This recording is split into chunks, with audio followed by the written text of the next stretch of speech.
me what is popping. I can tell you what's not popping. The Knicks. The Knicks ain't popping.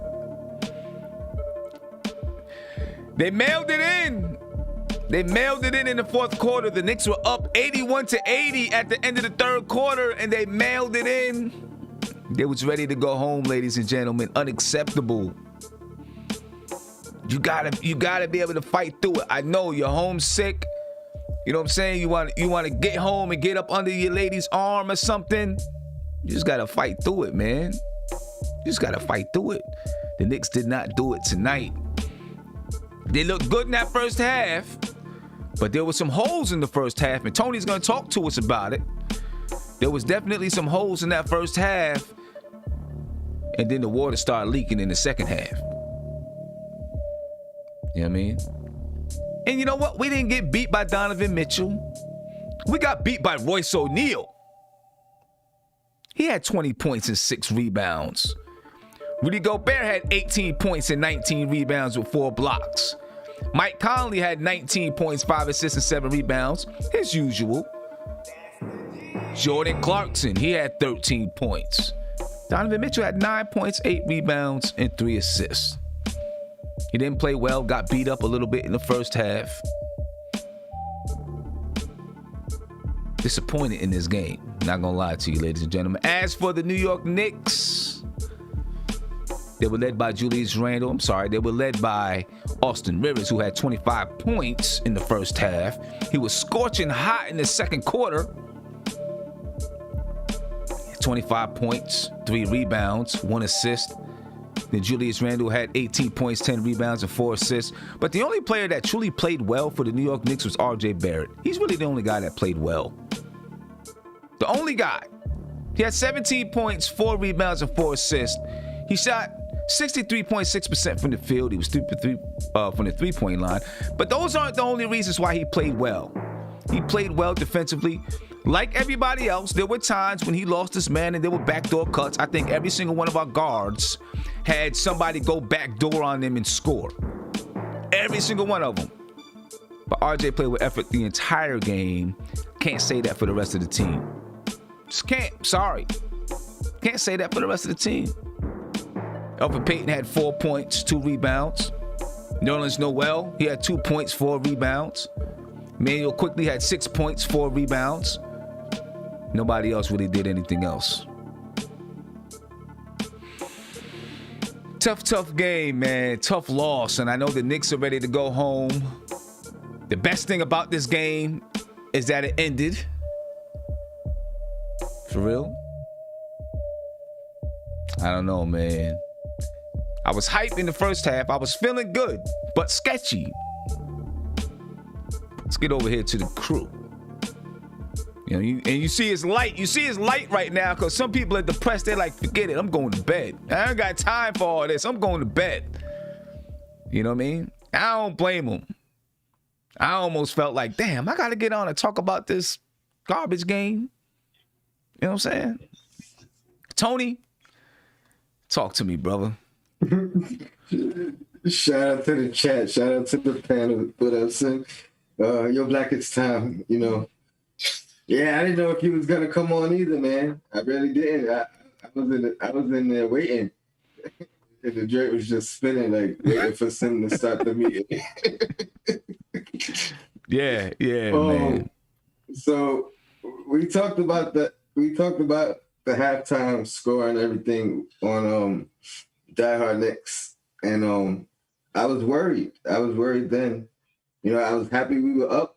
I felt good, but I was worried because the holes that I saw was the Jazz were pretty much just missing open shots, open threes at least. The threes weren't well defended, you know, during the whole game. True. And I was concerned that they were going to start hitting their threes, and I'm pretty sure that's part of what happened. And once they start hitting shots, and my other concern was, you know, we got to hit shots, and we couldn't. RJ was the only guy. I think he was efficient. He wasn't as aggressive as I would have liked. But as I was talking to Sim, and I asked him, maybe his focusing on his efficiency is taking away from his aggression a little bit. With Sim saying, like, him picking his spots.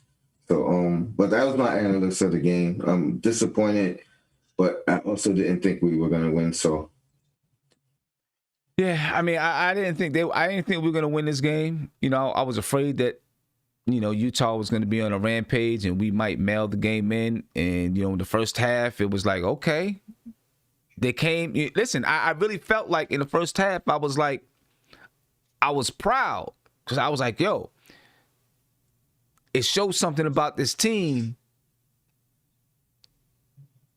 I felt like this was the perfect time for them to just say, I'm ready to go home. It's the last game of the road trip, and their mind is not even in it. And then when they came out, I was like, yo, they're focused. They're ready to play. Even though there was a lot of open holes, they were playing hard, right? And even before Austin Rivers went crazy, they were up 11 or 12 points, right? Before Austin Rivers went crazy.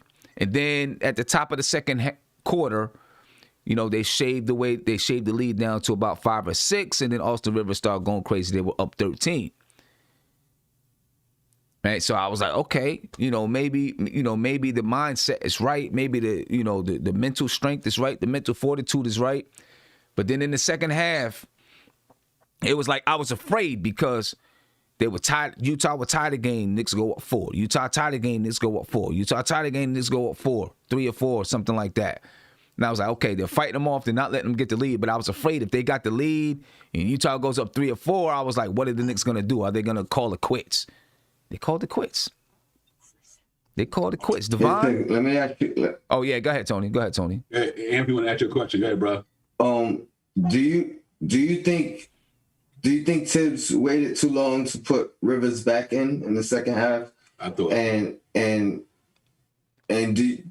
Because by the time he came in, I think we were only up about 3. Mm-hmm. And then I noticed, even though he was 0 for 4 or 5 in the second half, I noticed he wasn't taking the same shot. He was hesitant again, which was kind of killing him in the previous games. He didn't have that same confidence. Yeah. Well, they played a little bit more zone in the second half too. Right? They started playing some zone, which is going to slow you down. It's going to slow you down a little bit. I also felt like Rivers took himself out the game in that first half, and that could have been what cooled him down too, right? Because you got halftime and all of that. He took himself out. He got that third foul, right? Stupid, dumb foul on Mike Conley, and that took him out the game earlier than he needed to be out the game, I think, right? Or maybe it was that down towards the end. Maybe that was down towards the end of the half. I don't know. Yeah, that was the end of the quarter. That was the end of the quarter. Right, that was the end of the quarter. So he had 3 fouls, but I don't remember when it was, but I thought maybe he took himself out the game a little bit early. That was a dumb foul anyway.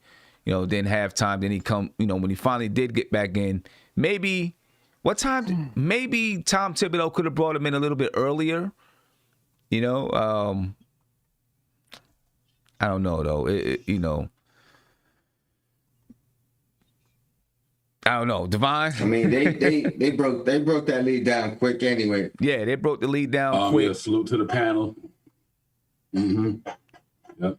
Salute to the panel. Salute to the chat. You know what? Like I said, Talentu had the not using the negative excuse, but another thing I did kill this night. First and foremost, quickly Burke and Barrett combined for probably 7 for 30. You know what I mean? Literally, Burks was shooting bricks. He couldn't do nothing. Quickly had an off night. So I mean, just to my field goal percentage, why they shot like between them two had to be like 5 or 6 for 18 or 20. They were so off tonight, it was crazy. But Austin Rivers, one thing I would like to talk about the game is Austin Rivers was so hot.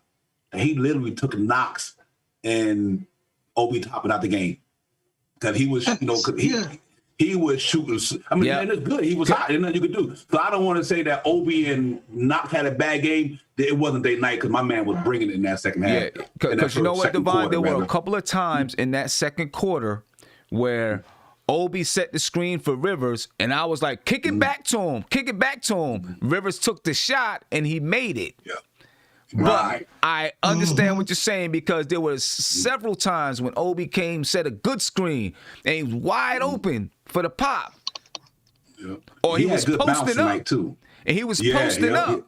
And Austin Rivers, instead of giving him the ball in the post, went ahead and took the shot, but he made it. He was hot. So you can't complain about it because he was feeling it. He was feeling it. So, that's what he's supposed to do. But, yes, I do get that. At least with Obi. I'll say that at least with Obi. I'm not sure about with Knox. Yeah, and Knox. I think Knox, that dude was off. I think him and Quickly took the majority of the shots that within that span. And when they was in there, it was Quickly was missing. Rivers was hitting. Knox and Obi had just a set that them two was the ones shoot the ball the most. I mean, that's what it looked like to me anyway when I was watching the game. It seemed like quickly and Rivers were taking all the shots. Obi and Noel and Knox seemed like they just had to play the background. That's what it seemed like from the floor of the game anyway. I think. No. I hear you. And that's the way it was. Those two guys kind of dominated the ball because for the most part for Obi, he needs one of those two guys to get him the ball. So if they decide they're not going to get him the ball, not much you can do about it. I like his two shot selection. Remember we were talking about he finally went. He spent back baseline in the post to the left. Now instead of going to that baseline, he had a nice move in the post. Elevated, boom, and so he just got to be more consistent. Yeah, Kev. Yeah, that's tough though. Kev, it's on you, man. Come on, brother. Yeah, we see Frank Lakini. He got nothing to say. I seen Frank. Right. I seen him. Messing with you, Kev. I'm trying to get you hype, Kev. I'm just trying to get you hype, bro. I know we dead in the stream. I'm just depressed, man, because like you said, it was a tale of two. I can't even talk, man. I mean, I was so hyped to be the first half, and then the second half, and all they kept doing was just chipping. Finally, they tied, and then we went up, and then all of a sudden, that fourth quarter, they somewhat blitzed us because they were up 1, then they were up 4, then they were up 10. 10. And I'm like, and when it's against this team, against this Utah team, when it's like that with 7 minutes left, I'm sorry, you're not going to win the game. Nope. You're not going to win the game. The difference that the first game that we played, at least in that the end of that third quarter, we were only down about maybe 3 points, and then it was the Quickly and Rivers show. Yeah, pretty much. Yeah, I mean, in that second quarter, Rivers took 7 shots. Quickly took 4 shots. Obi took 1 shot. Knox took 1 shot. In the second half of that second quarter, when those guys got in. Right. So it's like, and then to compound that, you had Mitchell having one of his worst shooting nights, of the year probably. He wasn't killing you. It was freaking Ingles and not even who's the other guy? I'm probably gonna say his name wrong. Bogdanovich. Bogdanovich. Yeah, Bogdanovich. He wasn't having a good game. It was Conley, Gobert, and Royce O'Neal. I don't care what anybody says. I'm a little upset with Mitch because Mitch really didn't play him the way he was supposed to. So, and who else? And Conley. And again, Alfred didn't make himself a real threat, man. So that's all I got to say. I mean, I really thought we had, we were going to win this game. I mean, that first half, that's all you could think about. You had so many positives, And then the third and fourth quarter, it's like, you come on here and it's like, damn. Yeah. I mean, third quarter, even though we had that 1-point lead, we had a 13-point lead at half, so they outscored us by 12 points. They outscored us 34-22 in the third quarter. Prince? Yeah, it's like you said. Real quick, Sim. It's like you said. Once they went up, four. Once they went up four, that's like an eternity for us to to catch up because Utah is so disciplined. Yeah. They're so disciplined, right? That and I could see it in hard. Their body language that once they went up, once Utah went up a couple points, I could see in the Knicks' body language a little bit of frustration, and I was like, I sat back. I was like, they about to mail this joint in. I could just see it in the way that they were starting to play. Prince. Like I was saying earlier, Sim, you didn't want to walk me off the ledge, so I think I'm gonna have to jump on that to the TV. But in all seriousness, I point my finger to like three certain instances. I think Divine has spoke to one. I think it was like what was it, like third quarter when Quickly kind of was, when we kind of seen Quickly really wasn't playing good, and I think he should have pulled Quickly earlier with that first unit. I think Quickly was for some reason a step short, or just I don't know what it was, just maybe coming off that game last night, just legs wasn't there or something. But I think I think that was an issue. I think Tom kind of got too shell-shocked, too, with his rotations. I think with Austin Rivers going for that crazy 25 points early, I think it messed up the flow of everybody else getting in the flow of the game. So, especially once that second half came around, a lot of people really wasn't in a game flow, I think. And the only person who I think truly was RJ. I think RJ had a nice little flow for the game going into that second half outside of Austin Rivers. Mm-hmm. So I point my finger at Tom Thibodeau, not blaming him, but I think it was a couple times that I think he was kind of stubborn with the rotations and kind of pulling quickly. And I'm going to speak to something that you said, Sim, and I think Conley's just Quickly's kryptonite, man. But let me be real with you. The only thing is, who was you pulling Quickly for, though? Well, at see, the time. Because nobody was playing well. Well, the thing is, I would not necessarily playing well, but again, I think Quickly, for some reason, Conley just got his number on the offensive side and on the defensive side.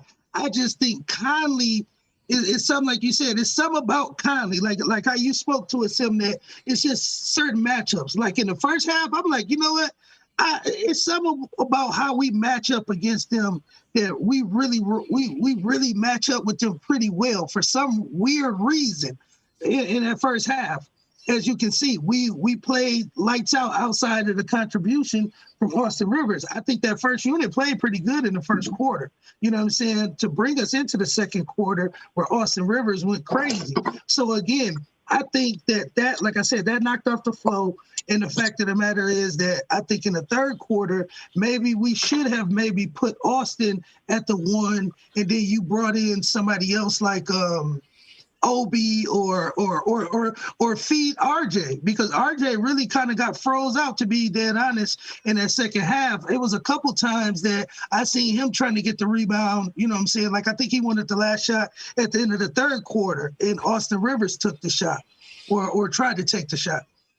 So again, it's a couple different things that I point the game to. Nothing. Yeah, no, I get it. I mean, people that say like RJ got froze out. But, I mean, Rivers and then RJ were really the only ones scoring in the first half. So what do teams try to do? They say, well, we're going to take this guy out of the game. Let's play this kind of defense on this guy, this kind of defense. He took 3 shots in that third quarter.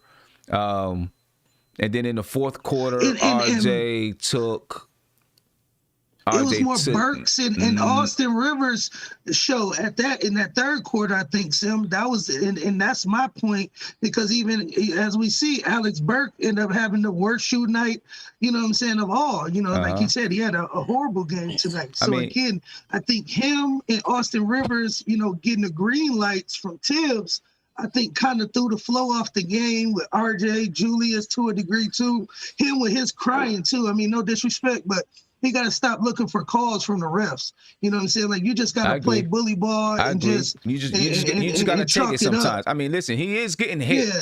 He's getting hit a lot. He But is. you just got to suck it up and just keep playing ball. And just You know what play. I'm saying? And just You keep got to playing suck it ball. up and keep playing ball.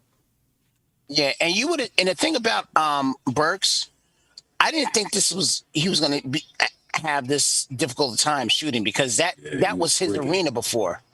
That was his arena. So you would think that you would know, you know, where you're shooting at and everything. So. I don't know if he was pressing or it just was, like I said, maybe it just wasn't his night. But again, it just didn't, you know, his game and his contribution. Like I said, it was like, especially that third quarter, it was almost like he shot us out the game. Yep. You know what I'm saying? Yeah, exactly. And I think the second unit played decent. You know, they played decent. Sorry. Hey, Sim, I wanted to say. No, go ahead. Oh, you gonna go some? Huh? No, let me get to this caller. so Let me get to this caller. Then. Okay. All right. But first, I just want to say, you know, people are talking about someone being, you know, froze out. I just don't get it. You got to understand the way the flow of the basketball games sometimes just flows that way. It just flows that way sometimes. Like, oh, you don't know what the coach, right? I see someone in the chat say they literally told RJ to go stand in the corner. Well, guess what? He was 3 for 3 from the three-point line. I don't know how many of those were from the corner, but we can look to see, and maybe that's where the coach told him to go. Maybe coach wanted him to be in the corner because he was knocking down the three tonight. Who knows? You know what I'm saying? I mean, I doubt that they're trying to purposely freeze RJ out of the game. He was 7 for 11 tonight. You know what I'm saying? I mean, when you look at the shot attempts that went around, you know, it was, 14 for Burks, which he was off, 16 for Randall, he was off. You had 11 for RJ, 14 for Rivers, 11 for Quickly, and he was off. Right? I mean, it was good. You know, I mean, in the beginning of the game, in the first quarter, RJ was getting, he was getting a lot of assists. He had 4 assists tonight. Him and Julius Randle led the team in assists tonight. That's the way the game flows sometimes. You know, it happens like that sometimes. It was flowing for them in the beginning. It just wasn't flowing for them in the second half. And that was just, me speaking for the chat too, Sim. But I did see, like I said, that it was one instance where Austin Rivers kind of took over the offense, and I seen RJ calling for the ball at the top. But again, like you said, it is the flow of the offense in most cases. I think it was. I want to say it was the end of the third, if I ain't mistaken, because I don't think it was halftime. I think it was the end of the third quarter where it was like 16 seconds left, and they were bringing the ball up top, and RJ actually asked for it from who got that rebound. It was I think Obi or somebody, and he, like I said, he looked at RJ and he kicked it across court to Austin Rivers, and Austin Rivers brought it up for the last. He's just less aggressive. I agree. He's picking spots. Yeah, I let me get to this phone call. Let me get to this phone call. Caller, you live. What's popping? Hey, Simeon, how's it going? Hey, how you doing, man? Glad to hear from you. It's been a little while. Yeah, I've been busy, but, it's 3 tonight, so I decided to call in. I just want to make a few points. First of all, I'd say Alfred. That name is very suited for him because he's not Batman, he's not Robin.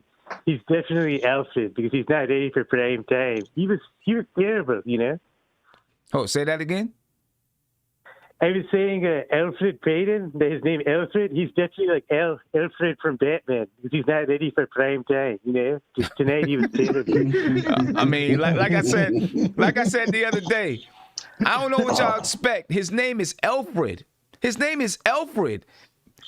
Everybody that's out in the chat, if your name is Alfred, I don't mean to offend you, but if your name is Alfred, you got an old name. You're not gonna be hooping like that. Your name is Alfred. Anyway, go ahead, caller. Yeah, that's what I'm saying. Here's the Alfred fight crime. It was always Batman and Abbott, so that's not a good start for him. But the second point I'd like to make is that our defense in the second half wasn't good because Royce O'Neal hit 25 points. Whenever a player like that goes off, it's a sign that your defense is collapsed. Like, this guy's not a good scorer. He's only averaging, I think, 6 points a game, and we gave him 45 tonight. I hear you. I mean, Royce O'Neal. You don't let Royce O'Neal. You let Royce O'Neal beat you. Yeah. Wow. Yeah. I appreciate the call, man. Appreciate the call. All right, go ahead, Big Bubba. Yeah. So, Sim, what I seen today, man, it was just. Knicks, first of all, shout out to you, shout out to everybody here, shout out to Gamro. I was on the show earlier. Man, I just seen we getting pick and roll to death. We would just, every time I see the niggas get pick and roll, Rudy Gobert was open for a dunk. Again, right, Kevin Knox, sorry. Here it comes. He's trash. Here it comes. I'm not even. He's just trying to just go ahead and say what you're gonna say, man. I ain't in the mood for that. I'm just being. Go ahead, finish your statement. Finish your statement. We lost tonight. Finish your statement. Kevin Knox's fault we lost tonight. Yeah, he gave us one rebound, but okay. I know. Obi was killing, but Just go ahead. Say what you got to say, man. Say what you got to say. I will say this though. One thing I didn't like that in the third quarter. Tom Thibodeau literally didn't put Austin Rivers back until like 3 minutes left in the third quarter. That was crazy to me. And then also, I was saying on Gamble Chat this whole time, this game was RJ's game to be the facilitator. He should have been the one having the ball in his hands this game. Me personally, he had a good first half when he was passing, and anytime he got the ball, he was doing pretty much good things. It's crazy. He had Mitchell Robinson on a oop. Mitchell Robinson missed it, and after they had to recover and get the turnover. But again, that's more on Mitchell Robinson because Mitchell Robinson has to finish those. Yep. But I really thought that Tom Thibodeau should have adjusted to RJ getting the ball in the second half because he was doing good things and he was that facilitator for us tonight. And he was getting the guys open. He was making the right passes. That's what really bothered me, that I didn't see RJ Barrett really get the ball in the second half. He got like a couple shots, but that was it. Austin Rivers, that was just a whole crap show in the second half of him just trying to shoot back in their rhythm when, he was cold for he had like 2 minutes left in the second quarter. Then the first half, and then he didn't play until 3 minutes. So that's almost 20 to 30 minutes. He was cold.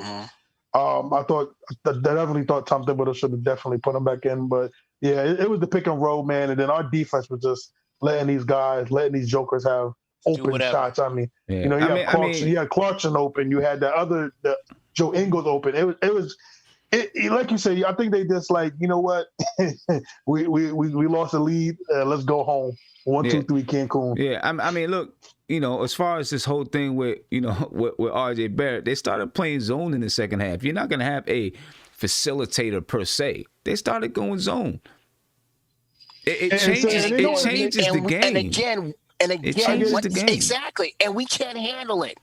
And Sim, I'm sorry, man. I'm losing my mind every time they kick it up to Alfred Payton. He breaks a three. He did. I'm losing my mind. But this is what you know, and I know. You guys have to understand. You heard in the first half. You heard Clyde Frazier say it in the first half. He said Alfred doesn't want to shoot, man. He said you got to shoot it. If you get the ball and you're open from three and they're playing zone, you got to shoot it no matter what. Got to shoot. So if they pass the ball to him and he's open, he's got to shoot the ball. You got to shoot it. That's how you play the game. Tom Thibodeau, you heard him in the timeout. RJ Barrett, there was a time he did not shoot the ball. He passed it up. He screamed at everybody, if you're open, shoot the ball. We keep on going over these same things about this guy shouldn't be shooting, this guy shouldn't be shooting, when Tom Thibodeau was literally telling everybody, shoot the ball. RJ Barrett was in a slump where he was not scoring. Tom Thibodeau told him, shoot the ball. Right. That's the only way you get out of it. But let me ask you this: you look at a player like Ben Simmons, who's not even known for shooting threes, or or a jump shot and everything. He has the discipline enough to know that there's a chance that his shot's not going in, so he's going to do other things. No. Why can't Alfred do the same thing? No. Ben Simmons just is being stubborn and not shooting the ball. They are telling him to shoot the ball. Joel Embiid, his coaches are telling him to shoot the ball. He's being stubborn and not shooting the ball. And Kev, he's holding his team back anyway, Kev. So people can talk about Ben Simmons. He does everything else, but when it comes to the playoffs, they put, like you said, they do zone. He doesn't shoot, and they lose in the second round every year. So Ben Simmons, we used to argue about Frank not shooting the ball. It's the same thing. Exactly. Now Frank shoots the ball. Right. Exactly. Basically, whoever it is, if you're open, you're wide open, you gotta shoot that ball. You just gotta shoot the basketball. So if he's not a good shooter, the person to be mad at is not him. Everybody else crashing not crashing the boards. But the person to be mad at is the coach, right? Okay. If you're mad at a player, the player is gonna play. The player is gonna play. The player's gonna play their game. If the coach puts him in, the player's going to play their game. The coach knows what that player can and cannot do, right? You heard him when they asked him about the lineups. He said, my job is to put players in so that I can use their strengths and I can cover up their weaknesses. You know what I mean? And the last thing I just want to say, really, honestly, I don't really like Nerlens Noel, but I'm not going to say he's trash. You know why? Because he's in the NBA and I'm not. I get mad that he keeps dropping these passes. Obi hit him with a beautiful pass and he dropped it. I was mad. Man, I threw my hat. You know what I'm saying? I'm like, catch the ball. But, it just cracks me up when, I see, such and such is trash. I want to see half these people get on the court. I want to see half these people go play in the league. We always saying this person is trash, that person is trash. Go play in the league and see who's trash. Yes, sir. Caller, you are live. We got our MBK league coming. Hey, guys. How y'all doing tonight? Yeah, Tony. Caller, you're live. What's popping? How y'all doing tonight? I'm good, brother. Good? How you feeling, man? Feeling good, pissed off. I'm good tonight. Well, I'm not good because Knicks lost, but I just got a couple of points. All right. The first thing is IQ. It's frustrating when he penetrates. He's always looking for his shot. He never drives and kicks the ball. He's always looking for his shot. And tonight he was off, but he still kept on shooting. And I'm like, as a point guard, you should know that, you may not have it tonight. So you know what? Let me try to get other people involved. There was a point in the first half where he was on fire. Mm-hmm. And I think Knox came up the court and he took a shot.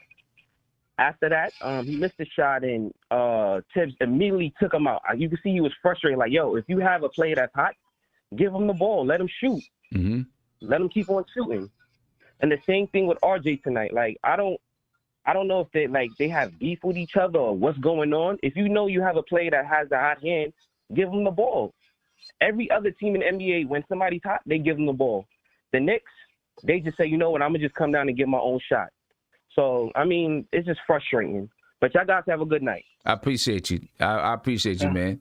They definitely played more one-on-one tonight than normally, right? That got me so mad. That got me so mad, man. They played a lot more one-on-one tonight. One-on-one crap. Yeah, tonight they had 15 assists on the night. So they played a lot more one-on-one basketball. And here's one thing that I want to talk about, because we talk about quickly a lot, and Austin Rivers tonight got hot in that second quarter, right? And even when when Emmanuel quickly got hot in the fourth quarter the other night, right? We got hot in that second quarter, but when you look at the score of that second quarter, we really only outscored them by a few points. We outscored them by 4 points in the second quarter, even though Austin Rivers had 25 points. And this is where, when we talk about lineups, how lineups work well together and stuff like that, because one player is cooking like that doesn't always mean it's the best for your team. You ride them when they're hot. It doesn't always mean it's the best for your team, because I do believe that it made, Obi looked like he could have been primed to have a good game tonight. You know what I'm saying? Which could have opened up and changed some things for the Knicks. But because that second quarter, Austin was, got froze out. He was playing. He had to shoot the ball because he was out like that. I mean, he had to shoot it. I don't know, man. It's also, Sim, it kind of bothers me, Sim. It was a rough night. Go ahead, man. Also, Sim, it bothers me when I'm thinking about it now. We had 15 assists, right? 15 assists. RJ Barrett and Randall had 4 apiece. RJ Barrett, so that means they literally had half our assists, more than half our assists.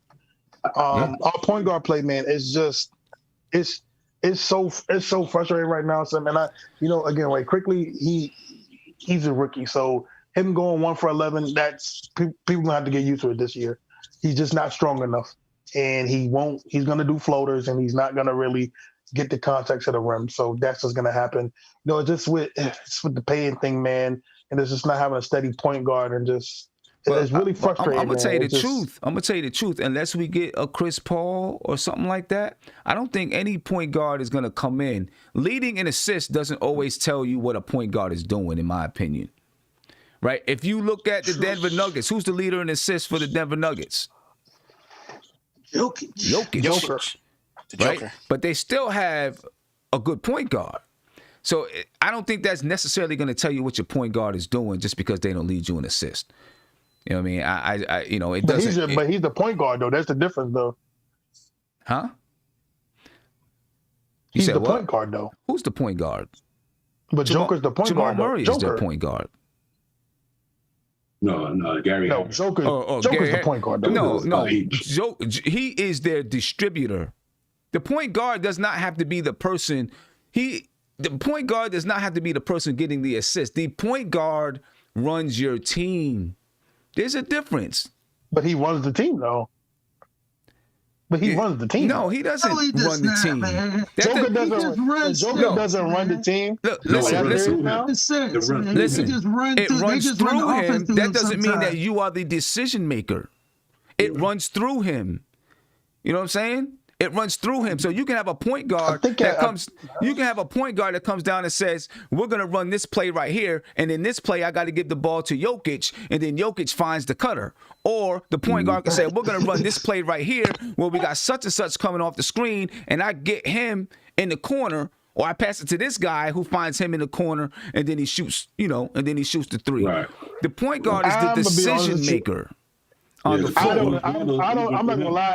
I don't agree with y'all with that one. I do believe Joker runs the team and he's the point. They run the ball. Our team run it through Julius Randle first. It goes through Julius Randle first before it gets to anybody. He a point guard, but he's not the decision maker. Exactly. That's what I'm saying. The point guard is a guy who sets everything up on the floor. That is what we're missing because Elfrid Payton doesn't do it the way that you want him to do it, especially when it comes to a zone, right? A point guard is not always the lead assist guy. It doesn't have to be that. Your point guard, he sets everything up, sets things right. He is the coach's voice, supposed to be the coach's voice. You know what I mean? They don't have to be the leading assist getter. So I don't think that really is, I don't think the assist determines whether or not you have a good point guard or not. You know what I mean? Hey, Tim, you don't think that right now with the organization, maybe there's talks that, listen, let's be realistic. Quickly is playing a lot more better coming off the bench than Elfrid Payton right now. But you don't think there's talks that Quickly can't start or maybe might be starting or he can't start because they're trying to save the bench because they don't really have a strong bench right now. Well, I think Tom Thibodeau already kind of, put it to bed yesterday, when he said, right now he likes Quickly in the lineup that he's in. And, that's what they're going to go. That's what they're going to go with for now. I don't think it has to be. I don't think it's going to matter. Just give him the minutes. That's all. Just give him the minutes when he deserves the minutes. When he's playing well, just give him the minutes. I think that's the big key. That's the big key right there. I wish I could see him play 35 minutes a game. I think he'll be a lot more. But it ain't gonna happen no time soon. So. Yeah. You said tonight. You probably won't want no 35 minutes. Yeah. I'm saying that like the other night you had Quickly played 20. How many minutes he played against Portland? 20 something. Like I wish he could play up to 30, 35 at least. But, I mean, That's what 48. I mean, that's going to depend on how well he's playing. You know what I'm saying? Like, because he played most of the second half against Portland because he was hot in the second half. Like, he scored 21 of his points in the fourth quarter. You know what I mean? Quickly's going to get his time. He's going to get his due. We just got to let it happen, the way that it's going to happen. He getting it, too. Yeah, he getting it. But, he getting his time. That's one thing we can't say. Yeah, he's consistent with that. Yeah, he's getting his time, though. He just had a bad night tonight. It's, it was a bad night, man. It was a bad night for the entire team. Except for RJ. I just thought RJ. I like the way that RJ was playing. Yeah, I do. One thing about it is, I do believe. Agree with Tony. It was a good half. It was a good half. Yeah, I agree with Tony though. RJ right now he's thinking a little bit. He's thinking a little bit to find his spots on the floor. Right? He's thinking a little bit, finding spots on the floor. Let me find my spot. Let me find my spot. So he can shoot efficiently. And I think that's okay because once he gets used to and knowing exactly where his spots are, now he's going to become aggressive in finding his spots, and then you see the game come differently. So right now he's probably just taking it easy, trying to find the right spots, and he's doing it. That's why he's shooting efficiently. Even when he scored 8 points against Portland, he was still 4 for 8 from the field.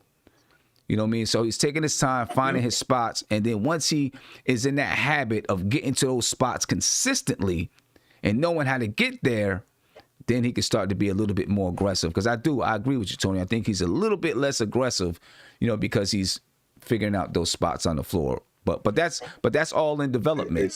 That's all in development. Yep. Yeah, go ahead, Devon. Before you, RJ, right quick before you change it over. I think the next step in his maturation, I don't think it's like you said, it's them freezing him out. He got to also demand that ball. Mm-hmm. You know what I mean? Yes. He ain't getting freezed out. He also got to say, yo, I'm that dog. Let me do this. You know what I mean? So RJ also got to say, listen, man, I'm one of the alphas. Me and Julius Randle are the alphas. In that third quarter, sometimes he need to go get that ball. Say, yo, let me get it. Not that he's trying to be one-on-one, but let it go through me first. You know what I mean? And I think that's his next step in his growth. Maybe in his third year, he figured it all out. Say, okay, I got alpha mentality. I ain't got the ball in the last 5 minutes. Yo, let me get the ball. I think that's. But in all honesty, on this team right now, Randall's the only one that has that alpha dog that you're saying. So if he's going to be in a team next year, and Randall, I think that's going to be a conflict between the both of them. I don't think so. No, I think they play so. well together. I mean, RJ averaging 20. Neither. I don't think so. Yeah, I think he'll average 22 points a game. No? Yeah, Okay. I think he'll grow into it. I think he'll grow into it because as you play on a team, and you have a player that comes and produces every night, naturally players start looking towards that guy. And then when he says, yo, give me the ball, guys like, okay, let me give you the rock. You know what I'm saying? Because it naturally happens. And I think it'll naturally happen. And if they're on the same team next year, which to me would be a good thing for them two guys to be together. I mean, as much as this, we need a point guard, right? We need a point guard. But as much as we can keep this five together, right, the better and better the team gets. And people may say, oh, you got to get rid of Bullock. No, Bullock was needed tonight. We needed Bullock tonight, right? We need his defense tonight. Bullock was needed tonight. You know what I'm saying? And now, unless you can get a three-man that is defensive like that and can score, then, of course, that's what you're going to do. You know what I mean? But even if he's not starting, if he's on the bench, as much as you can keep this squad together going into the next season, they're going to get better and better. You know what I mean? So, you don't got to just like blow everything out the water. Part of them getting better this year is the consistency from the previous year. You know what I mean? It takes time. Yep. Let me get to a couple super chats. Justin, thank you for the super chat. He said this is a team with Barrett. Not yet. But, they don't have that true go-to player to get the basket to stop the bleeding. Sometimes Randall is, sometimes he's not. You know what I'm saying? Sometimes he is, sometimes he's not. Hopefully, Randall is still in development too. You know what I'm saying? He's still growing and getting better as a player. His is going to be more mental now than physical, but he's still learning some stuff too. Demo B, you said RJ and Julius don't fit. It's obvious. Randall has played great so far, but those two just don't work on the court. I disagree. I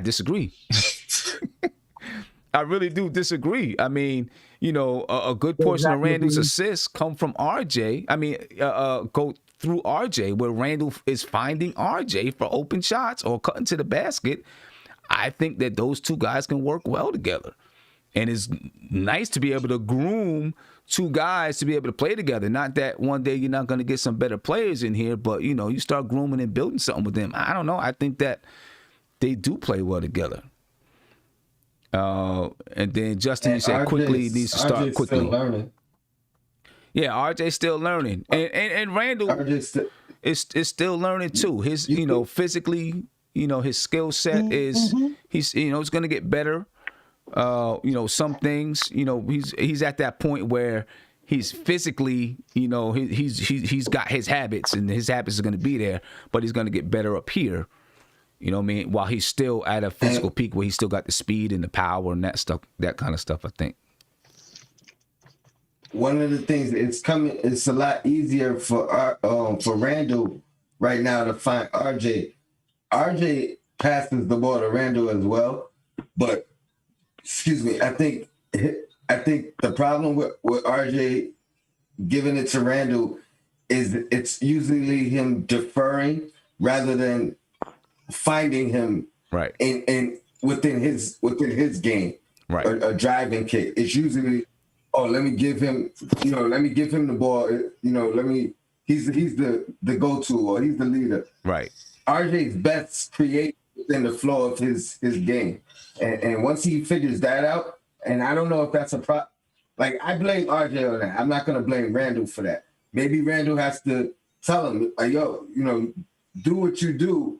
When I'm open, you'll find me. You know what I mean? Right. But once that clicks, we'll be fine. Yeah. But I think they go fine together. I think so too, because I've seen, you know, a few times when, you know, RJ and Randall did screen and roll, and RJ hit him for a little pick and pop or something like that. You know, that kind of chemistry will grow the longer they play together. One of the problems we've always had as Knicks teams, and I know we haven't had the greatest of players, but we shuffling players in and out. Can't nobody get to develop any kind of tandemship. Right? You can't get to develop no chemistry. You know what I'm saying? Because now you got a whole new player. You got to start, you know, you started, you know, let's say it's towards the end of the season, you started clicking with someone. Now that person is gone. Now you got to find somebody else to click with. You know what I mean? I forgot who it was. When we had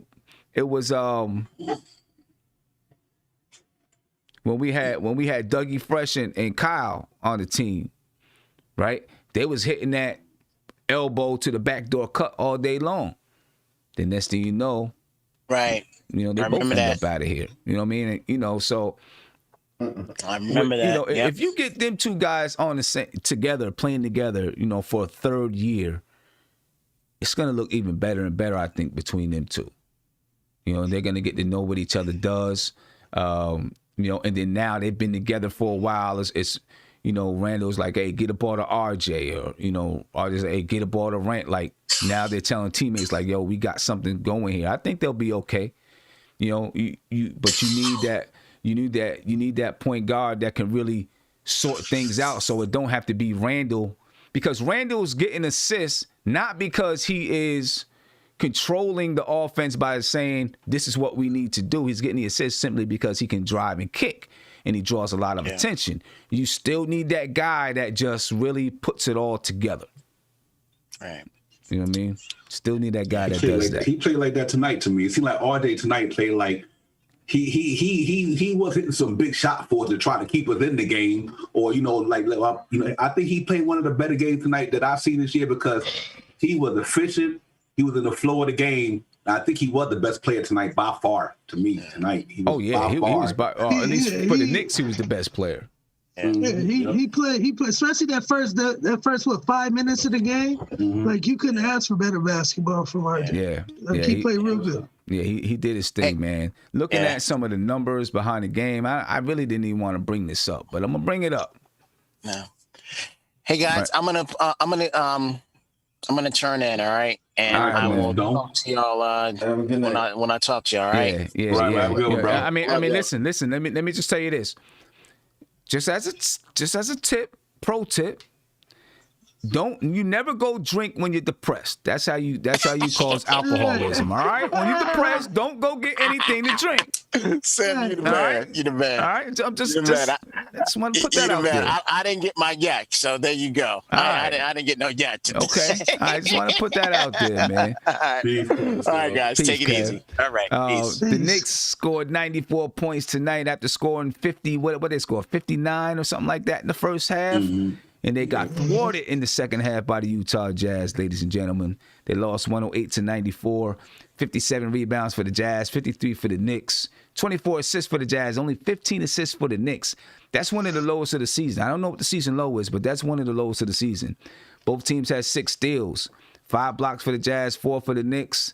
The Knicks had 11 turnovers, Jazz only 6. The Knicks shot 43.4% from the field. The Jazz shot 40% from the field. But they still managed to win this game. The Jazz only shot 31% from 3. The Knicks shot 37% from 3. But the Jazz, they was knocking them down in the second half. And, of course, they take more threes. Right? The Knicks shot 70.6% from the free throw line. And the Jazz shot 86.4%. The Jazz beat us in the paint. The Knicks won in second chance points. The Knicks actually won fast break points. The Jazz only had 2 fast break points tonight. The Knicks had 7. But the Knicks couldn't get it done offensively or defensively tonight, to tell you the truth. They had a good half offensively and defensively in the first half, and in the second half they were it's almost like the opposite of the game we played them at home. When we played them at home, they were up 18. We came back and won. We played them tonight. We were up 15, and they came back and won. That's kind of the story, man. That's kind of the story, ladies and gentlemen. Caller, you're live. What's popping? Oh? Yeah, you there? All right, perfect. Yeah. Couple issues watching these Knicks games. Uh-huh. First is the fact that the defensive rotations, right? So simple pick and rolls, and you're just not covering their coverage. The middle was wide open. A couple of times, Gobert was open, right there down the middle. 3-pointers is wide open. They just don't know who they're supposed to be picking up. Yeah, simple pick and roll coverages on the top of the key. Yeah, and you're breaking up. You're breaking up a little bit. Go ahead. I said you're breaking up a little bit. All right, but can you hear me now? Yeah, that's better. But with that pick and roll, right? What needs to happen is whoever's on the back side. Okay, say there's a pick and roll at the top of the key, and there's 2 guys in the corner. All right, if that guy comes free, the screener comes free, then the defenders who are guarding the guys who are in the corner, they gotta pinch in and stop that from happening. And I've seen several times where Randall got his hands in the air like, who's it supposed to be? You know what I'm saying? And it probably was supposed to be him. You know what I'm saying? Like, guys gotta know you gotta help the helper. It happens it happens a lot with this team. You got to help the helper. If somebody else helps, that means you got to help out on that guy until the helper recovers to his man. You know what I'm saying? Definitely. I understand what you're saying. Yeah. If you look at the top, what they're doing is at the top of the key, the top of the 3-point line, Mitch is overextending, right? And then he has to guard the roll, and he doesn't have any help. It's basically Mitch by himself in the island. Yeah. Where either the guard could actually, try to go up for the layup, right? A lot of times he's contesting that. They got the wraparound all day. Yeah, I agree. I agree with you. Mitch goes up. He helps out on that guard so that the guard can't penetrate, right? But then the guard is trying to recover, and so since both of them are on the guard, the roller is wide open, which means somebody's got to help out. To stop that roller from being wide open, Michael Jones said the Knicks don't have a lot of recovery speed on defense. I agree. We don't have a lot of recovery speed. Even when we do try to recover sometimes, we get there where we're just contesting the shot. We don't get there to the point where we're closing out to stop the shot. We're contesting the shot. So, yeah. Yeah. And then my last thing, is Tibbs rotational. Like his rotation is he's so stubborn. He rotates people like in the third quarter, specifically in the third quarter. He waits till like 4 minutes, 2 minutes. So let's just say Austin Rivers, he was hot, right? He got in the game 4 minutes in the third quarter. By that time, if you look at the game, it was like probably like 8 minutes or something like that when the Jazz basically cut off the lead. We had nobody that was hot on the court. Yeah. So there's no rhythm when the players like from the bench quickly and things like that. When they come in the court, they have no rhythm. He doesn't allow people when they have the rhythm to stay on. He takes them out while they hot. I don't get it. He does that a lot. I don't know. I don't know. I don't know. It's a good question. Game, in the third quarter, he waits till 4 minutes or 2 minutes in the third quarter. Mm-hmm. Then he puts his subs in. Mm-hmm. And he just, like, Peyton just has too much of a wiggle room. I understand, like, quickly he had a bad game. I'm not going to lie. He had a bad game. And a lot of the times, like, he kind of, like, freezes players out because he's constantly shooting. We didn't ride the hot man today. And then when we gave Austin Rivers the ball, pretty much he was cold at that point. But it was a frustration. I hear you, man. Hey, I appreciate the call, bro. Appreciate it. Thank you. Appreciate it. Yeah, I hear you. And, this is the thing. Tibbs is one of those old school coaches that may be a little bit stubborn in his ways, probably going to get a lot out of your team, but might be a little bit stubborn, like the way, Tom Coughlin was with the Giants, right? He was kind of stubborn, and then it took, it took players coming to him and say, hey, we need you to do this or do that. I don't know if Tom Thibodeau is as flexible as Tom Coughlin. You know what I mean? Tom Coughlin said, okay, we're going to put together this leadership committee, where the players can bring their issues to me. I don't know if Tibbs is doing that, to be honest with you. I don't know. Caller, you live. What's popping? Hey, Sim, what's going on, man? What's going on with you? What's up, chat? Hey, what's going on with you, brother? Glad you called in. Hi. What's going on, calling? There's no offense with your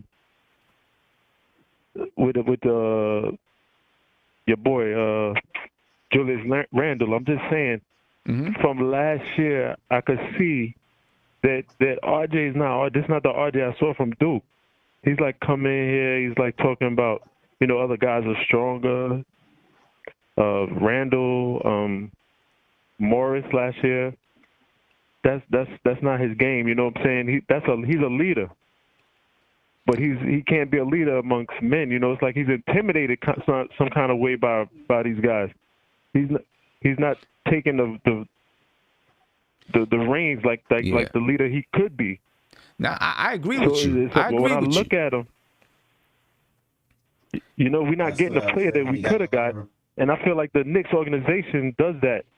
They take players like Peyton and like they did to Frank. They took Peyton. They put people in front of him, and he never gets a chance to develop. You never get to see the real player. What he could be. Okay, so I give up on Frank now because we got quickly, and I see that the organization has moved on from him already. He's never even got a shot really.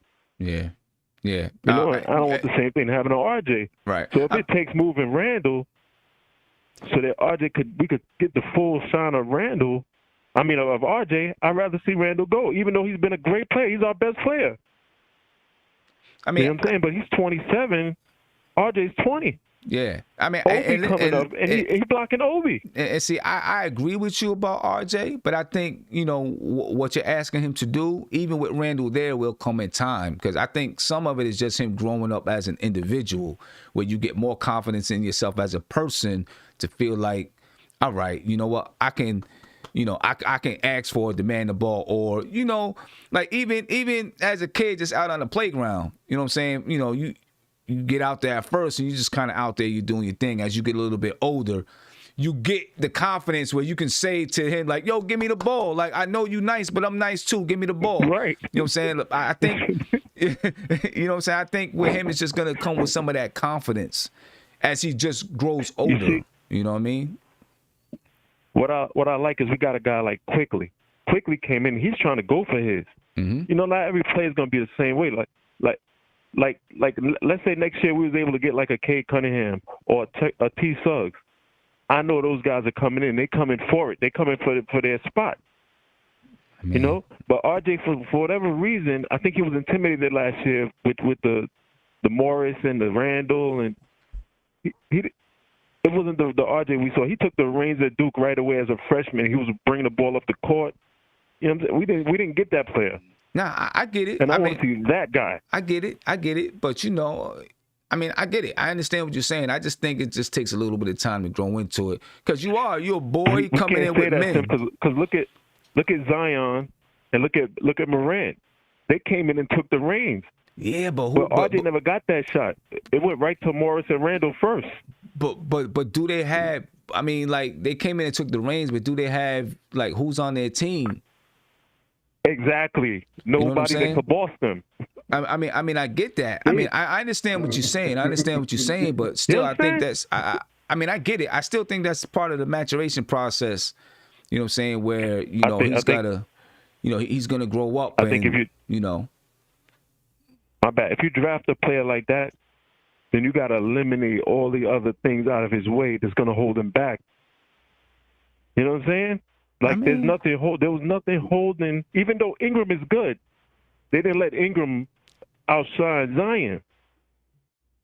I mean, you know what I'm saying? It was all about Zion. I mean, I get it. I just think that you can bring a guy into and have vets and let him learn. I mean, look at it like everybody. The man. I mean, like everybody is not going to be Kobe, right? So I hate it. Yeah. I don't even like to make the comparison, but it's the only thing I can think of right now, right? He had Eddie Jones in front of him. Eddie Jones, a vet, a good player. You know what I'm saying? Right, good player, but. They had to. It's like Kobe could still take the reins. You know, when Kobe would be out there, I don't care who he was out there with. It didn't matter. He felt like he was the best player on the floor. He would ask for the ball. Kobe was going to do Kobe. You know what I mean? He was just at that level with himself. I think RJ would get there. And I will agree, though. I will agree. I agree he will get there. But listen to this. Remember Steph Curry? He had, what's his name in front? I forgot that dude that he had in front of him. He was a good player. Monte Ellis. Monte Ellis had to be removed so we could see the real Steph Curry. You know what I'm saying? We gotta remove. But they played the same spot though. Block. But they played the same position. I know what you're saying. You know what I'm saying? But RJ is primed for leadership. But if he's got somebody who's there, and I love Randall, I would hate to lose him. But it doesn't seem like he's willing to let go of the stops. He's trying to score every night, trying to take, you know what I'm saying? He's trying to dominate. You had your time in L.A. Now it's the young dogs. It's the young guy's turn. I don't know. I mean, I don't know, man. I think that them two can play together. It's been 7. He's 7 years removed. Yeah, he's already on his free agent contract. He'll be 27 in a few months, I guess. Right? It's a fact. You know, I mean. I don't know, man. I guess we'll see. That man got to be traded. We got to get a first-round pick from him. I know everybody doesn't want to go back to the draft, but that man needs to go. All right. Hey, I appreciate your call, Demo. All right. Appreciate you, man. Peace, chat. Peace. Yep. Peace. It's him. I think I know what he's trying to say. I agree with him only to this point. A lot of rookies come in the league to sorry teams, and they the man. RJ had to come up with Julius Randle and Mook Morris, so he had to defer. I think that's what he's trying to say. Like right. RJ Barrett came in his rookie year, he had to, even though he get the same shots, the amount of shots, but he still had to defer because they were veterans, opposed to like John Morant. He came near, they gave him the keys because it wasn't no veteran that he had to say, okay, I got to respect this man because he's been here longer than me and he's better than me in a sense. So I think he's trying to say in that point that RJ had to come in here against veteran guys who he couldn't just say, I'm that man, I'm this rookie boy, this is my team, I'm coming to take over. He couldn't do that with Mook Morris and Julius Randle because he wasn't that dude. I think that's what he might be trying to say. That's what he was saying. I mean, that's what I got. That's what he was saying. Mm-hmm. I just think that it's just a maturation process, man. He's just got to grow into it. I think it really is. Go ahead, Tony. Absolutely. I mean, this is basically what we just been saying. Yes, he's deferring, but you can't blame Julius Randle for that. No, not at all. I'm not blaming. That's something that you can't. I'm saying you can't get rid of it, Julius Randle, so he doesn't have to defer. He has to grow into that spot. I agree. You can't give it to him. He has to earn it. He has to take it. He has to learn it. You can't just give it to him. You give it to him. That stops his growth. Yep, I agree. It's going to be that one day where, if Julius Randle, if he feels like Julius Randle is telling him what to do, where he's fine. It's like the big brother, little brother. You know what I'm saying? One day it's like, yo, no, we doing this today. And if you don't like it, then what? And then, they got to handle it. But then guess what? That's when Julius gets to, Julius respects him and is like, okay, all right, he's growing up now. You know what I'm saying? And I think he's on his way. Yeah, I think he's on his way. He just had, 5 20-point games in a row? Right. Absolutely. Yeah. You know what I'm saying? Like that happened with me and my little brother. You know what I'm saying? Like, you got a little brother, you be wrestling, fighting, this and that. So one day, you know what I'm saying, I'm just playing with him, and I jump out and I grab him by the shirt and jack him up, and he gets just like, yo, I ain't no little kid no more. I ain't no, So then after that, I was like, okay, all right, he's growing up a little bit. You know what I'm saying? I ain't trying to fight my little, fight my little brother for real. You know what I'm saying? Yeah. So then you get that, it's kind of like that. It's that big brother, little brother type of thing, and sometimes you gotta. You gotta go through the lumps, man. As a young guy, you gotta go through the lumps. Year too. I mean, he elevated. He went from 14 points to 17 points. So you see the maturation, like you said, he is maturating. But like I said, I can understand my man because even Jason Tatum, prime example, he came into Boston. He had a chance to go in there and start, and almost a la Kevin Knox. Kevin Knox had veterans around him who would have stunted his growth. But when Jason Tatum came to Boston, he's like, okay, I got a chance to come here and be the man. And he came and he became the man. He really did. But RJ's had every opportunity, though. Yeah. He's doing it. I'm not he is doing it. I'm not knocking it. I'm not saying it. I'm just saying I can see the difference of having veterans there than not having veterans. You got more chance to shine. That's what they get more chance to shine when there's no veterans around them. I'm not saying that he's not doing it, but you know what? When you got veterans around you, you got to respect your elders. And that's just the NBA. I think what to me, what I think he was saying, and that's how I kind of felt about RJ too, is that, and not necessarily saying that this still ain't his team, but I truly believe RJ really believed he's the face of the organization. No other, ain't no other, where how we got lead by committee right now. And anybody and everybody is the face of the Knicks. Where RJ and against him, I know you don't see that in him, but I believe, that arrogance, and it could be just his pedigree too. That he believes he should be the face of an organization. I mean, but again, that's a good thing too, is that's how that's how he always looked at himself. You know what I'm saying? So what I think Demo was trying to say was just that, is that when you got a Julius or somebody like that in their way, he can't truly be the alpha like Josh been screaming and crying about. Because again, I gotta defer to Julius. I gotta defer to Morris. But see, this is where what Tony was saying. Your leaders come up, no matter who is there. The leader steps up, and the leader becomes the leader, and the players on the team defer to that person. No matter who is there, the leader becomes the leader. That's how it just works. And if there is somebody there, the young lion decides, I'm going to challenge the older lion, and I'm going to take the older lion out, and now I'm the leader. You know what I mean? It happens that way. And I think if you just say, okay, boom, we're going to trade Julius so that you can fully be the man, what if you don't develop into it? Then what? Hey, trust me, I'm with you on that. It's just the understanding to say that maybe if, like you said, to say, give him the keys, kind of like the Ja Morant system. Yeah. Because again, who knows that if Ja Morant would have got drafted by a team where he would have had to sit behind Chris Paul, do we really think he would have outbeat Chris Paul for the position? No, he would have had to sit down and learn it, or like you said, beat him out. But I believe if you do have the reins to do, like you said, just the keys to the Maserati, where, bro, you can trash this mug, you can do 360 donuts in the parking lot, do whatever you want to do. I think that's the vernacular that, a John Morant and a Zion, those type of guys, they got the keys to the franchise. Where I think RJ was like shown the keys, but I don't think he ever really got the keys because as we talking about him right now, he hasn't truly taken them or earned them their say. So again, I think that was what I was. But he's given every opportunity to. That's what it's not like he's. I didn't say it wasn't, Tom. I didn't say he wasn't. I know, but when he's ready to be there, he'll be there. Yeah, no, and that's how I feel too. I mean, I feel about RJ too. You know what I'm saying? I feel about him too. When a lot of people, praise him to, I honestly think we play best when he's at his best.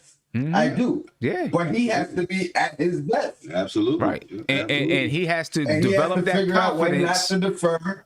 Right. He has to develop that confidence to say, no, because look at quickly. If he don't want to give Randall the ball, he'll wave him off, and Randall will go to the other side of the floor. Yeah. So that's where I'm like. What I was saying earlier. That's where I'm like, is it really that Randall is telling RJ no? Or is it RJ just saying, I'm going to give it to Randall because he's the guy? Because quickly he's just getting there, and he will wave anybody off, and they'll move out the way. So, I don't know if, you know what I'm saying? Like, it can go both, right? Yeah. It can. You know what I mean? I mean, you might move Randall and RJ do the same thing. Now he's deferring to quickly or something. You know what I'm saying? So I think, he's just got to grow into it. And I don't even think he's deferring. And I don't really think he's deferring. I think the Knicks playing the flow of the game. Yeah. I really do. I think Bruce Randall is a prime guy. Throw that ball in. You either ready. If you ain't gonna take the shot, you need to be ready. And I see RJ. He's making that progression, man. I mean, last year to this year, RJ playing. He next year he's gonna be better. The year after he's gonna be even better because you can see that he ain't no. He's not a bust. He's not a slouch. So I think next year he probably go over that 20-point plateau, even with Julius Randle there. I think RJ next year still hit 20, hit 14, 17, 20. Mm-hmm. I think he could maybe hit 20 this year. He's getting the minutes. Yeah, he's getting the minutes, and he's getting the shot attempts. I think he can maybe hit 20 this year. Let me get to this caller. Caller, you live. That's why I hope they bring Randall back. Caller, what's going on, man? What's going on with you, man? I just can't agree with y'all saying, man. I think Randall is in the way, man. Randall's he's starting to develop of RJ Barrett. And another thing, I don't understand why the coach don't play Frank Nikita, Kevin Knox. They've been Kevin Knox and Obi. They got the 8th and the 9th pick from this year and a few years ago sitting on the bench. Why? They gotta earn that spot, man. I mean, like, Kevin Knox was in the game tonight. And Joe Ingles was eating his food. Listen, what I'm saying like this, right? Other 8th and 9th picks are playing 30 minutes a night. He been getting 15 minutes for 2.5 years. And then when he goes somewhere else and look good, just like Frank, he gonna go somewhere else and look good. You mean to tell me Frank can't get Peyton spot? If Peyton wasn't on the Knicks, he wouldn't even be in the NBA. He would not be on nobody's roster. And I still don't understand this Randall thing. What has Randall done in the NBA? What has he done in the NBA where he could be the man in front of the 3rd pick? Randall is forced to, if you watch him play, my uncle is Cal Ramsey, brother. You know who that is if you're a real Knicks fan. Right? Mm-hmm. Randall is, if you put RJ Barrett where Randall is at, I guarantee you the assist will be up because RJ Barrett is a natural passer. Randall is forced. Even look at Portland at the end of the game. He started to do that spin when it was 102 to 106. They went down. He went and clogged it up over there on the left side. I see your face, big man. You a Randall fan. Randall is messing New York up, man. You got to put Barrett in the fire and see where he is. You got to tell me this, right? He's in the fire. He's getting 40 minutes a night. How much more in the fire can he be? This man is burning. Well together. He is running out the house with smoke coming out of his hair. Where have we seen Knox play 38 minutes to play through the mistakes? Look at the kid Miles Bridges in Phoenix. No, I'm saying. But Knox hasn't earned that 38 minutes. RJ is playing 38 minutes. He's the ninth pick 2 years ago. Who cares? I don't care what pick he is, bro. He gotta earn. He's gotta earn it. He's gotta earn it. David Knox for? Huh? Knox, let's say this, right? Knox came in, he's 19. He came in NBA so young. Then they put Morris in front of him. They messed his confidence up. And then they sit him on the bench after one mistake. Come on, man. I understand. Listen, what you say is fair for Knox? Whatever he earns, let's put it like this. Tonight was fair for Knox because he wasn't playing defense. So you telling me the ninth pick from 2 years ago, after one mistake by a veteran Ingles, who been in the playoffs, who know the tricks of the trade, he threw a little fake or two, get him messed up, and it's over for him for the rest of the night? Come on, man. It was more than just that. He was getting cooked. Hold on. He was getting cooked. Hold on. Then you say he waived it. You say the point guard, I can't think of his name right now. Quickly, he's waving Randall off. Somebody should wait. And Barrett, I think behind the scenes in practice, day to day, he just deferring to Randall. But you can tell, like last year, his rookie year, they don't get along. And RJ Barrett is the best player on the Knicks. His mental toughness, he played like he a veteran. He plays below the rim. His IQ was very, very high.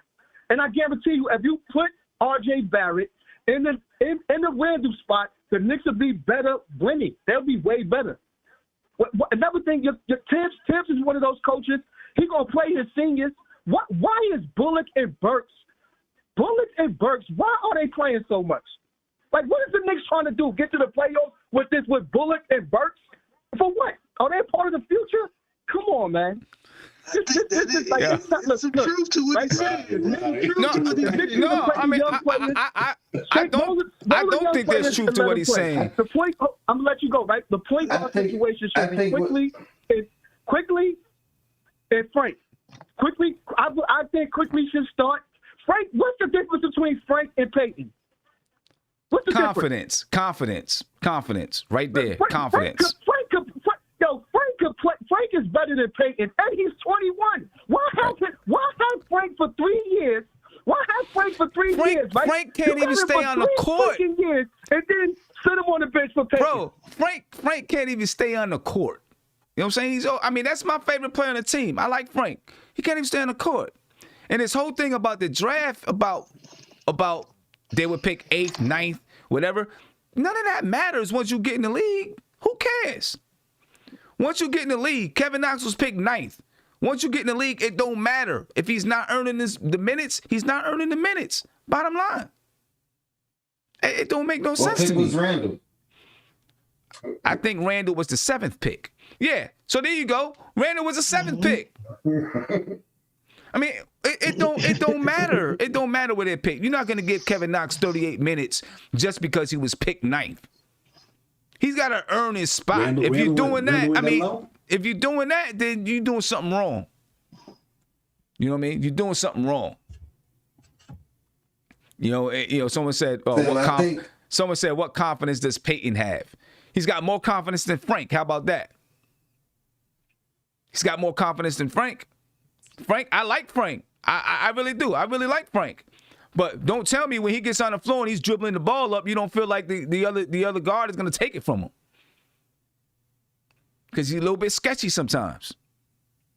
And he can't and he's not here.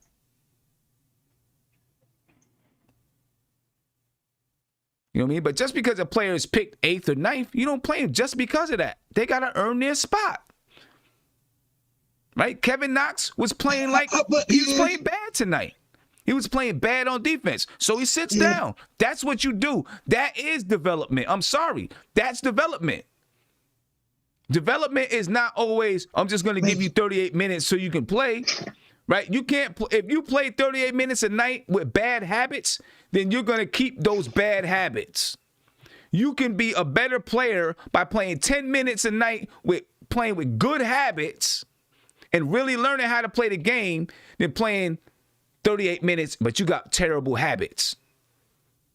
what I'm saying? It's like going to the gym. It's like going to the gym and all you do is shoot half-court shots. You ain't learning nothing. So you go to the gym for an hour and shoot half-court shots. You learn nothing. But you go to the gym for 20 minutes and you work on your footwork, you got better. You know what I'm saying? It's not all about just that. You gotta earn your spot out there, man. You gotta earn your spot like out there. Sam, man, you know me, I feel you because again, I'm all about accountability. And especially with Thibodeau, you know, Thibodeau is a hard-nosed dude. And again, I've seen him light up when he talked about Knox. So again, I know he got a soft spot for Knox, but again, he's a tough iron-fisted, you know, coach. So he's not gonna coddle you. But no, bro, I expect you to play this brand of basketball, and if you don't, I'm gonna hold you accountable. Again, you a man, you getting paid to play this game. So again, that stuff like that, I can't cry for Knox to get more minutes. Yeah, I wish he would. But again, that goes with everybody. You know what I'm saying? So again, in those 1 year guys, you know, they here for a reason. You know, whatever they here for, if it's to establish a culture, to establish, you know, the new pedigree of basketball we gonna play, that's why they're here. So again, they're wearing Knicks uniform, and you know, we still got another 60-some games to go. So yeah, I mean, and look, I just seen Bodega Wi-Fi said Peyton is a backup on any other team but the Knicks. Every team Peyton started for tanked that year. Orlando Suns, Pelicans, boom, boom, boom. I agree. He's a backup. He's a backup. Sure. The problem is, you know, we don't have a better player to put in that spot. You know what I'm saying? You know, and the rotations don't work out the way that you want them to work out. So that's the way it has to be right now. There are plenty of teams throughout the history of the NBA who's had to put a backup in the starting position, you know, until they established their starting point guard and who's going to be their starting point guard. There's no doubt about it that Peyton is not going to be on a championship team as a starting point guard. There's no doubt about it. No doubt about it. When it's all said and done, Peyton is going to be, you know, one of the guys that you put on your team, and when your point guard goes down, you say, okay, he can pop up here and he can be serviceable for a while. That's what it's going to be. But this is where we at right now. What you going to do until they decide to make some other changes? Right, the player that we need is probably not here. And I see someone say Quickly isn't better. Tom Thibodeau already told you what he's going to do with Quickly. So why we keep on even going there? Tom Thibodeau already told you, I like having Quickly come off the bench. It's probably better for his development at this point in his career. Let him come off the bench. Let him get his spot in. Let him do what he does. Right? He's not a facilitator. You know what I'm saying? At least right now, he's a better scorer than facilitator, so let him be in a spot where he can score and go out and get some buckets for you. You know what I mean? This isn't about the battle between them two. Right. You know, right now, this is about, you know, people arguing about, and, you know, he brought up Reggie Bullock and he brought up Alec Burks. You know, why are these guys playing over them? My thing is this. You're going to have players on your team. You're not going to have all 15 players of guys that are 23 and under. It's not going to happen. You're going to have vets on your team.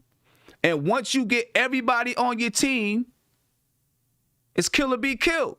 The best man play. That's it. And if your young guys are not good enough to play over those guys at that moment, then they don't. They'll get there. You know what I'm saying? But if you just throw them out there and say, I'm going to give it to you because I drafted you 8th, so I'm going to make sure that you getting 30 minutes a night, you're doing that player a disservice. You're not teaching that kid that you got to work for it. Right? You're throwing him out there just because he's the 8th pick. That ain't helping him.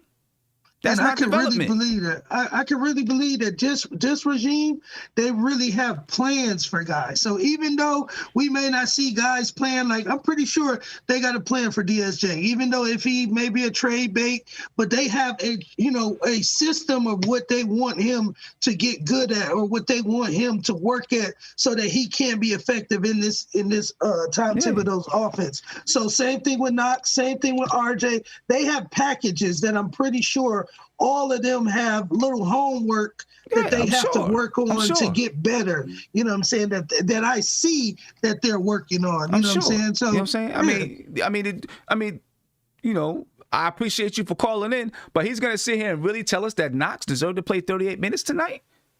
Not Come on, tonight. man. He was getting ate up. Not tonight. He was getting ate up. He deserved to be on the bench. He played 5 minutes, whatever.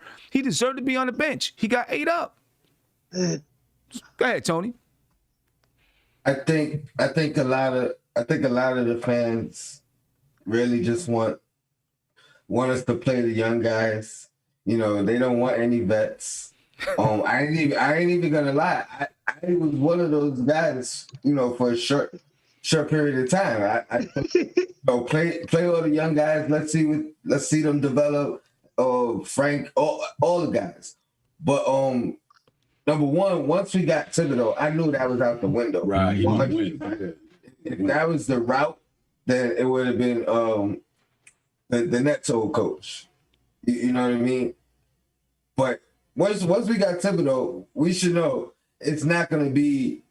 It's going to be earn your spot. It's not going to be play all these young guys and make them develop that way. But you guys should again be careful what you wish for, because if we play a team like that and just play these young guys and don't have vets, we're not going to win games. Yeah, they're going to get 30. Everybody get 30, 35, 40 minutes. But we ain't going to win. We going to come out here and cuss and cry and talk about how bad and how much we suck every night. We would be 8-10 right now. That's the process all over again. Yeah, I think last year that's what really turned everybody away. I think Scott Perry said that we're going to rebuild the Knicks in 2018. They said we're going to rebuild. So I think a lot of these fans are upset because Kevin Knox had a good rookie year. They went away from the rebuild. Now, that's, I think, that with a lot of these kids, young kids that come on the chat, they went away from the rebuild. They threw Todd Gibson, Mook Morris, Randall, Bullock. They went away from the rebuild in 1 year, and I think a lot of fans are upset at that more than anything. Like, that's why they can't do it now because time they don't want to win. But I think they did go away from Steve Mills went away from the plan. He should have. People want him to stick to the rebuild.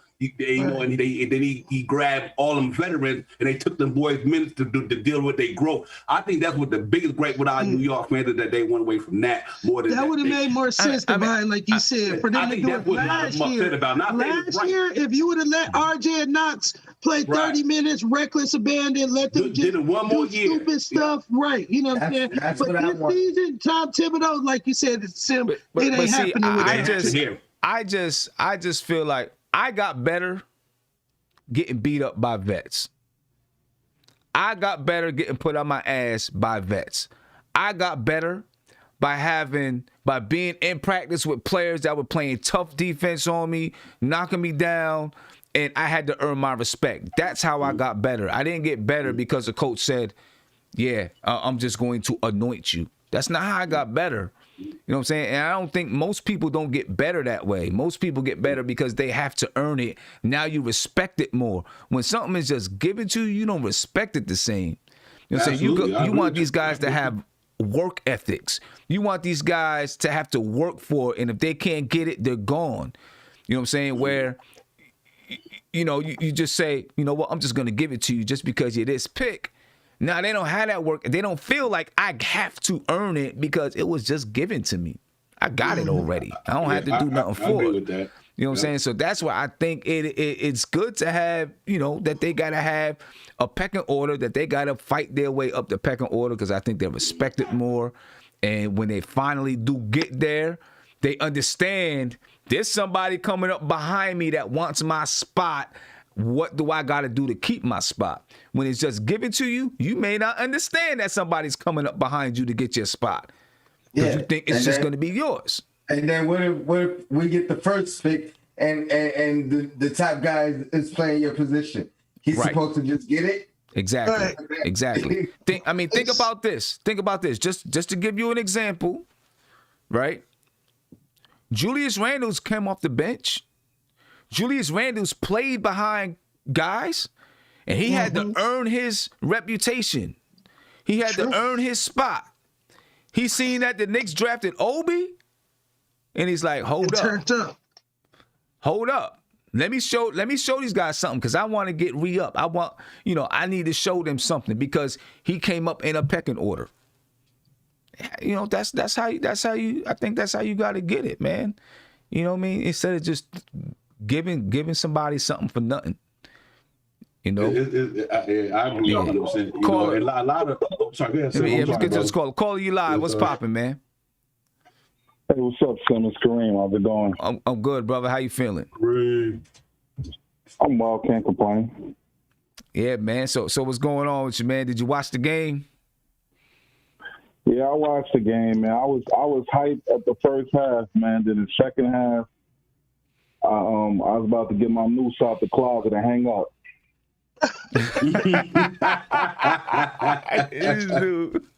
Why you got a noose in your closet? I was about to make one with some shoestrings. Oh no!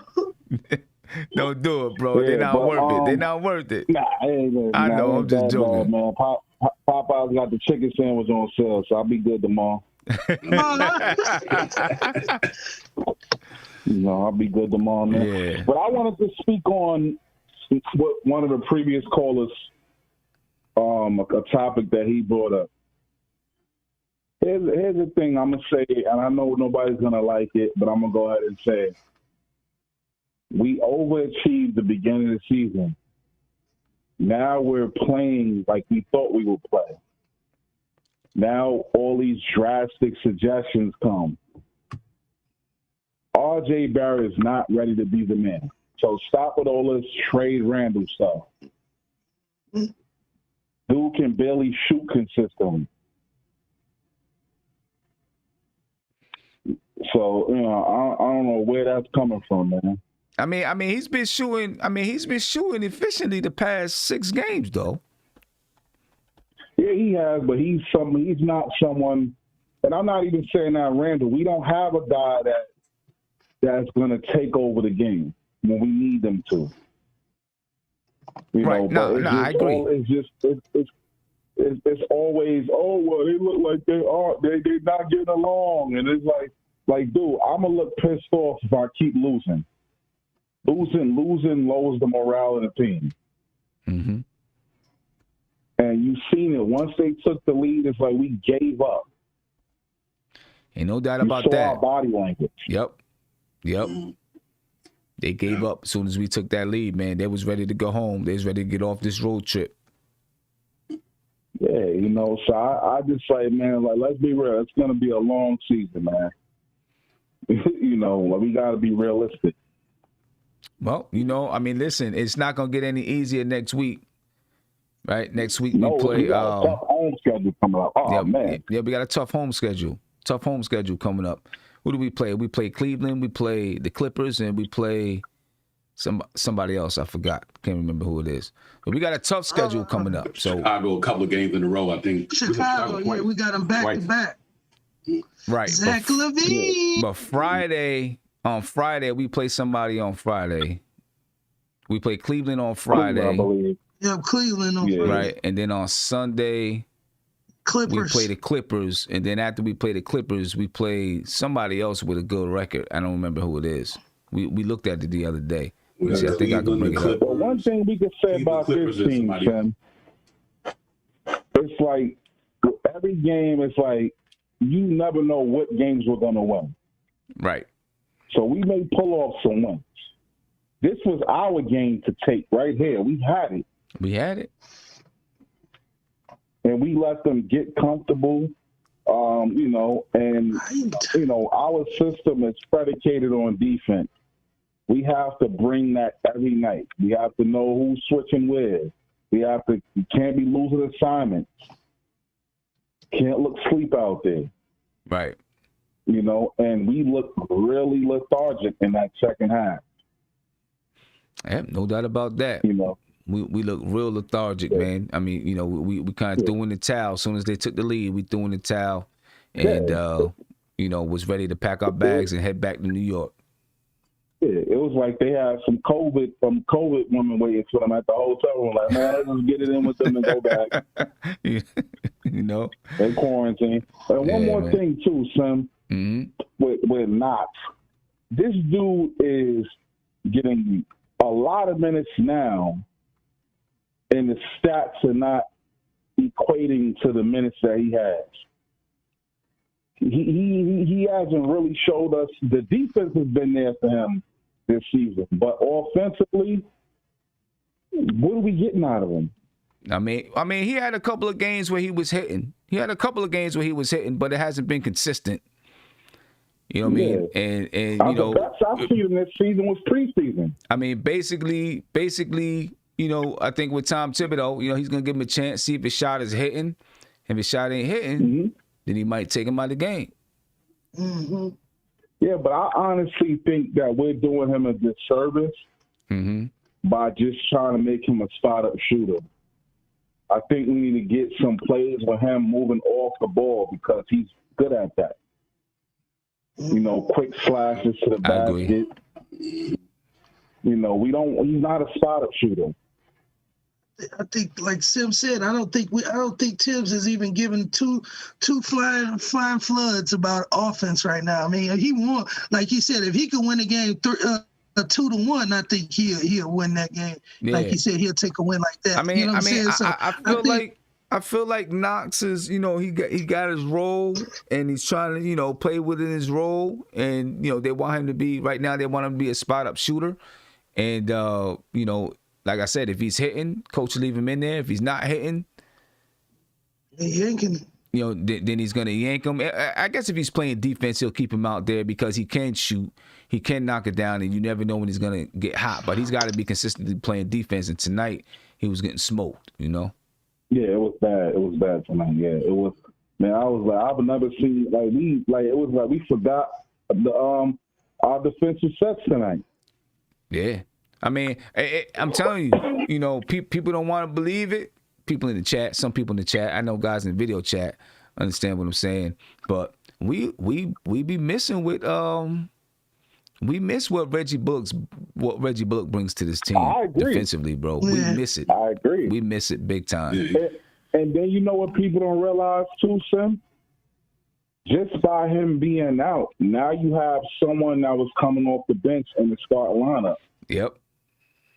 So now you have to build that chemistry with Burks in the starting lineup. Yep, exactly. And you know, yep. And Burks ain't the defender that Bullock is. No, he's not. He's not. Yeah, he's not. And you know what I like about Bullock too? Bullock takes shots, good shots early, and he puts pressure on the defense. Yep. And he plays at a high octane tempo. You know what I'm saying? Like he's moving a lot. He's moving without the ball. When he gets the ball, he's moving fast, and it makes everybody else move a little bit faster and a little bit sharper, I think. So, but yo, Kareem, I appreciate the call, man, because I'm about to head up out of here tonight. You know what I mean? I appreciate it, man. Shout out to the chat, both chats, you know. No doubt. Yeah. Appreciate you. I just want us to be realistic, Sam, man. Let's not be, you know, too impulsive here. Yeah, nah, I feel you. I feel you, man. I feel it. Appreciate you, Kareem. Looking forward to getting you back in the chat, too. Likewise. Thank you. No doubt. A couple of shout-outs here. Big shout-out to Demo B. He said, go Knicks. We will be ready soon. It'll be our time. We will. That's right. That's right. We're going to get there. That's right. We're getting there. And then Don DeVoe, 77. He was talking about a couple callers ago when he said the last call was absolutely wrong. Jaylen Brown came up with Jason Tatum and Irving. You know, when that caller was talking about, yeah, he did. RJ playing under Randall and stuff like that. Yeah, they traded for Kyrie that year, I think it was. But you know, hey man, tough loss, man. Tough loss. We're 8-11 now on the season. We got a couple of tough games coming up at home.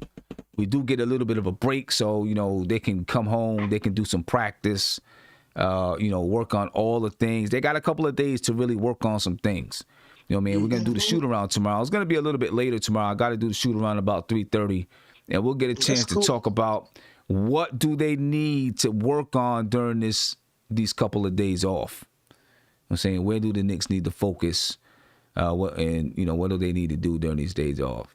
That'd be a good conversation because there's a lot that they probably need to do, to shore up and try to come back and, get a couple of wins and try to, get back to winning some ball games. You know what I mean? Yep. 8-11, we're almost at that 20-game mark. Almost at that 20-game mark. But any last words, Devon? Yeah, you know what? Like we called it, man. I think we all called it once we went to Utah that we would lose that game. We called that, you know what I mean? And they got to go back to New York, man. Get their energy back. Like I said, that second half, and it was disappointing to see us get a lead. I understand it was disappointing that they lost the league, but like I said, man, them cats been playing. And I think Austin Rivers said it best. He it's not as cute, but them cats been playing a lot of basketball though. I mean, the young boy like Emmanuel quickly came out of college playing 32 games in 1 year. Now he about to go on that long 72 game season. They let him catch up to them young guys and the older guys too. I just think, Ray Tibbs play everybody. So I'm not even mad at the loss because I just think that, it's a tough time, man. And I think the Derrick Rose talk is legitimate. That's why they talk about Derrick Rose. I hate to be honest, but I don't think we got that point guard right now that can sustain us. So I think that's why everybody talking about Derrick Rose before the night. Hey, man, we lost like we predicted. So, hey, what can you do? Yeah. Prince? Hey, man, shout out to chat. Thanks for rocking with us tonight after this L. But, like I said, it's just one of them ones where, again, it probably was a couple different things that equated to why we came out a little flat, that second half and just went back to revert. Well, as the saying goes, Sam, you know how it is. What they say, fatigue make a mental midget out of anybody. So, again, man, I really believe our legs and, our spirits was just tired tonight. And they just, really didn't have what it took to kind of push us over the top in that third quarter, especially after we lost it. So, we got a couple big games. Cleveland is hot, you know what I'm saying? And then we got the Clippers. That's, gonna have to play. And then, like I said, I think we got Chicago, which would be, one of those toss-up games. But again, see what's going on for tomorrow at the shoot-around. We'll talk to Tom and the rest of the guys, and we'll see what we're going to look like going into Cleveland. Man. Let me see. We play Cleveland. Okay, yeah, Cleveland, and then the Clippers, and then the Chicago. Mm-hmm. Right. So, and the Clippers and Cleveland is a lot better. You know what I mean? They're a lot better. They're not some scrub team like people thought they were gonna be. Tony? Hopefully we could turn this thing around and get another win streak going. I think it's about time. I think, we'll be well rested now. Back with family, like you said. So hopefully we go on this 3-4 game win streak. Right. That's what we need, man. Shout out to the chat. Right. Yo Black, it's time. Shout out to the panel. Sim, keep doing your thing. I want to just let you guys know, I'm trying to get international Andy on my Knicks and Bruises tomorrow. Okay. So, all right. So look out for that. Sure. And then if you don't mind, I'm gonna just drop a link in the go ahead. Do what you do, man. Go ahead and drop it in there. The Knicks are in the 9th spot, ladies and gentlemen. They're 8-11 in the 9th spot. Breathing down their neck is Toronto. They're 7-10. The Bulls are 7-10. So this back-to-back with the Chicago Bulls, could be, people, maybe people don't like looking at the playoffs. I do. I do too. You know what I mean? And this could be important as far as this little stretch could be important for the Knicks. If they win a couple, they get themselves back up into that 8th seed, 7th seed. If they lose a couple more, they move down to like 11 or 12. You know what I mean? So, they need to be looking and trying to say, hey, we got to stay within these 10 seeds, man. See what happens, ladies and gentlemen. I appreciate you guys. I appreciate your time. And catch me tomorrow, 3:30. Do the shoot around tomorrow, 3:30, ladies and gentlemen. Be peaceful. Spread love, ladies and gentlemen. Out of here.